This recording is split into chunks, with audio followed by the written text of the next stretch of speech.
Very well, thank you. Thanks for calling. No problem, dude. I'm very happy that you asked me. It's an honor. Oh man, no, it's an honor for me, really. I appreciate it.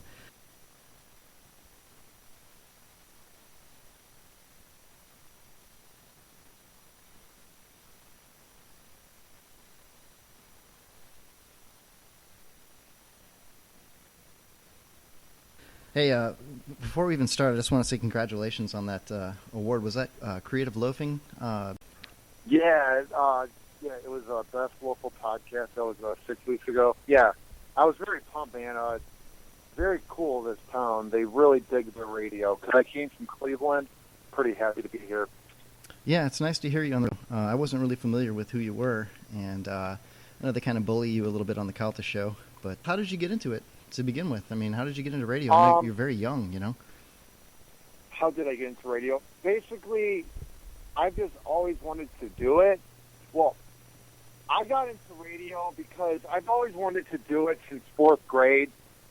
So it was one of those things where I really don't have a backup plan. I was talking to Soul Brother Kevin, and he told me off air that I should have a backup plan. But since I'm so young, I'm just putting all my effort into this. So it's one of those things where I just have such a passion for it. I did a show in Chicago at a local community college. It was absolute trash. I mean, I couldn't get a word out. I tried too hard to be the typical shot jock. It didn't work. Mm-hmm. So then I did an overnight show at WNUR 89.3 at a local university. And it got really good. I would book guests. So then I tried out for a radio show in Cleveland last November, and I got called back for a second tryout. So what I did was I drove from Chicago all the way to Cleveland twice, and then they hired me 3 weeks later. So I worked there from January to March, and we went separate ways in the middle of March. Wow. So it was looking bleak. I mean, I knew I would work in the radio again, but I wasn't sure where to go, so I just began working as a janitor in Cleveland. I had no problem with the job because it was a free membership, and I liked my apartment, but then I saw that there was an opening at 102.5 The Bone, and it was one of those things where I just immediately was intrigued, so I applied for the job, and I had Rob's number prior, and I just said, hey, man, can you put in a reference for me?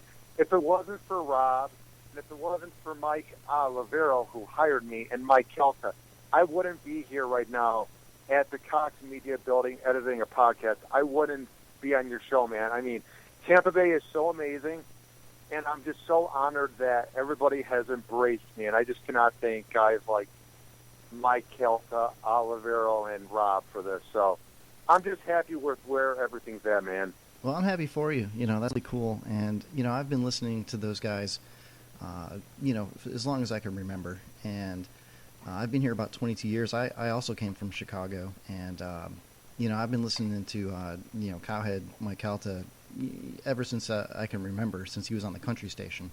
And I'm not much of a country guy myself, you know. But, you know, we have something in common, Hoppy. We both were pizza guys. You still are a pizza guy, if I'm not mistaken. I think. Oh, yeah, for right now I am, yeah. Yeah, no, that's really cool. I mean, a lot of people kind of talk down on that, but I did it for a decade, over 10 years, and it helped me buy my first house. You know, I'm 40 now, so it's been over a decade since I've done it, but that's a great way to keep yourself afloat while you're pursuing your dreams, you know? Dude, I never appreciated what they do. I mean, I would always tip a pizza delivery driver. I would always support pizza delivery. We never not tipped them. But, dude, we work our asses off, and you did back in the day. Mm-hmm. Like, I get so angry when the pizza is late because the whole kitchen is so behind because you have 9 orders, but you deliver to them a little bit late, and they don't tip you because you're mad. It's not our fault that we're late, because if it was our fault, the pizza would be cold, you dumbasses.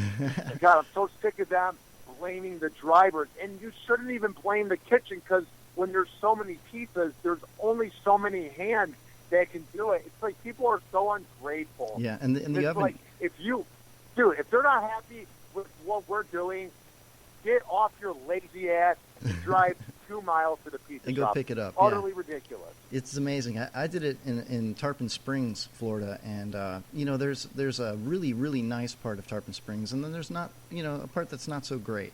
And, it was a struggle.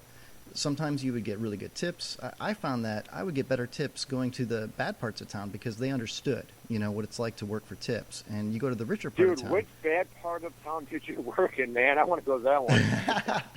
Yeah, no, that's classified, Hobby. It's it is what it is. But I understand what you're saying. You got so many kids that are working as cooks or taking the phone orders, and the oven can only push out so many pizzas. And we got really, really busy for a long time, and you just have to deal with it. You have to keep a level head every time you go in there. It is what it is. I waited tables. I was a bartender. Working for tips is, it's a challenge. It's not the easiest thing to do, but I commend you on your efforts for doing it. It's not even, the safest job in the world. I mean, not to mention, the driving part of it, is always dangerous because you have to depend on the other drivers not to kill you while you're doing it. But at the same time, you don't know what you're walking into when you get to their door, I've never had that yet. I had one a few months ago where they had me go inside the house, and I'm like, okay. And there's like 12 people in the living room, and I'm just like, okay. And they didn't tip me, but I didn't even wait to see if they would tip me. I got the hell out of there, man, because I was scared. And then you have the one when, like, oh, my God, of course it's in kind of a bad neighborhood when the blocks aren't lit whatsoever. Mm-hmm. Nobody there drives with lights on, and none of the houses have the lights on.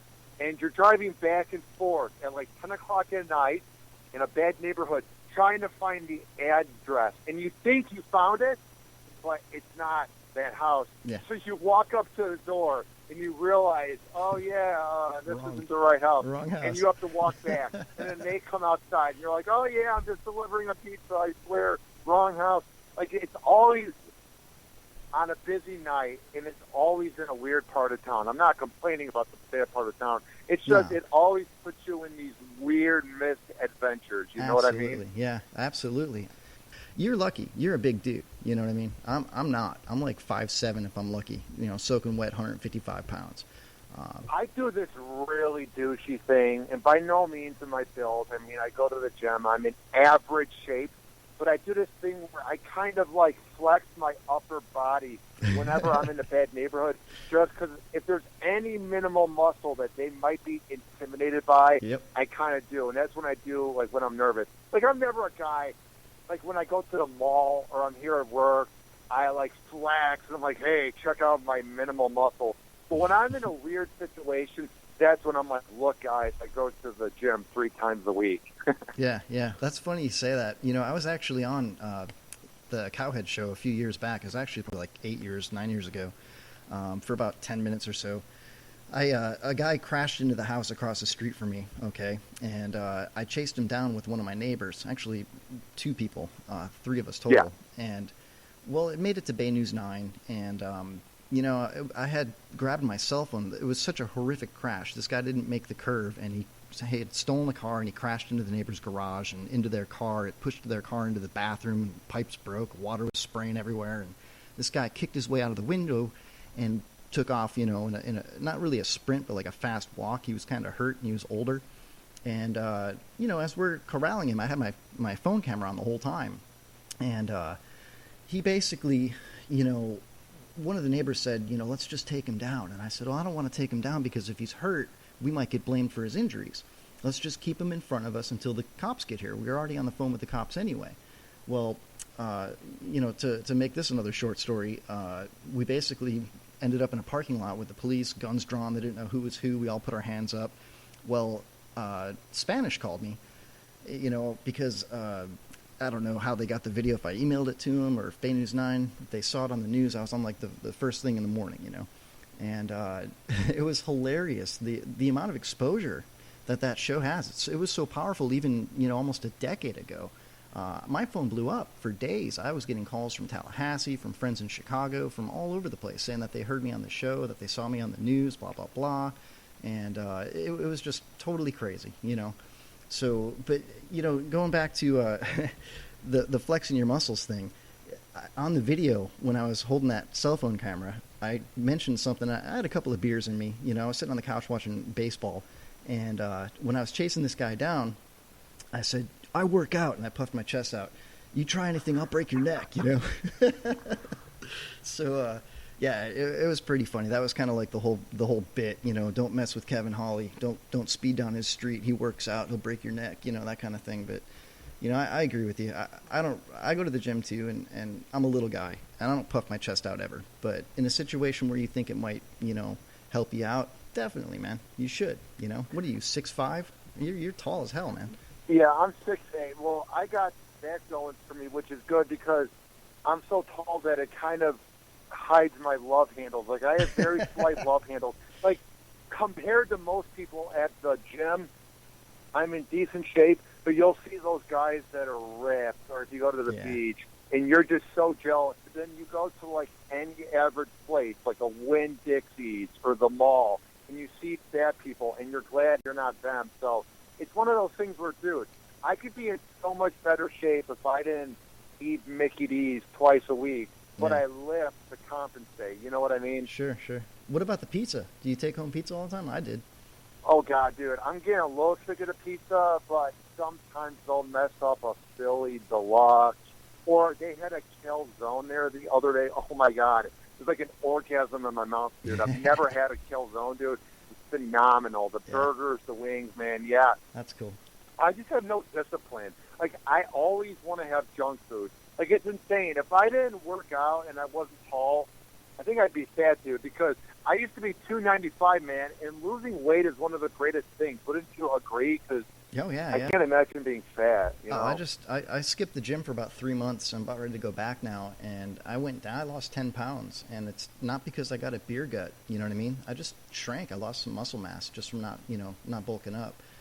Yeah, I hate that, dude. I hate when you don't, like, work out for a bit, and then you wear a shirt that's sort of tight or something, or that would show that you're in good shape, and you're like, crap, my arms are smaller. So then you have to rework everything. It's like, it's sort of like we get into this, like, comfort zone, and then we just, like, lose it, and it's like, God damn it. Yeah, one day you look in the mirror, or, with the shirt, I do that with my arms. I look at my arms, and I'm like, geez, man, and I got full sleeve tattoos, and that doesn't help. You know what I mean? My arms get skinny. They look skinny, So you know what I did? I went and bought a couple of 20-pound dumbbells from Walmart, and I'll take some protein in the morning, not every day because I'm not going to the gym. I don't want to get fat, but, I'll sling those dumbbells around for 15 minutes, even though they're only 20-pounders, just to, get it. And you can see it come back, like, immediately, within a day. So I can't wait to get back in there. That's a work in progress. Do you ever take any roids or creatine? Because I'm the douche that takes creatine. Just because I'm not doing this to get athletic. I'm not doing this to get coordinated. I just want to look good. Sure. So, yes, I do take creatine. I've taken creatine. I took protein that had creatine in it. One of the best ones I took was from GNC. It was like, I forget the name of it off the top of my head, but it was in like a black bag, and it was supposed to keep you shredded, and it really worked. I got a great 6-pack out of it, and, you get that muscle memory. It's still there. I just have to, get a little bit of cardio going. I think that's really important. But, yeah, I've done that, man. I'm a douche, too. I've taken plenty of different kinds of creatine, protein, testosterone boosters and things like that, but I've never touched the roids or anything like that. I'm too little, man. If I took roids, I'd look stupid. I'd probably go bald, too. I'm getting too old for that stuff, man. I think I would look goofy if I was on roids. I think it would literally make me officially look like Sloth if I would have gone roids or Rocky Dennis. My face would have get all fucking, like, scrunched up. And, yeah, I don't think roids would be the best for me. No.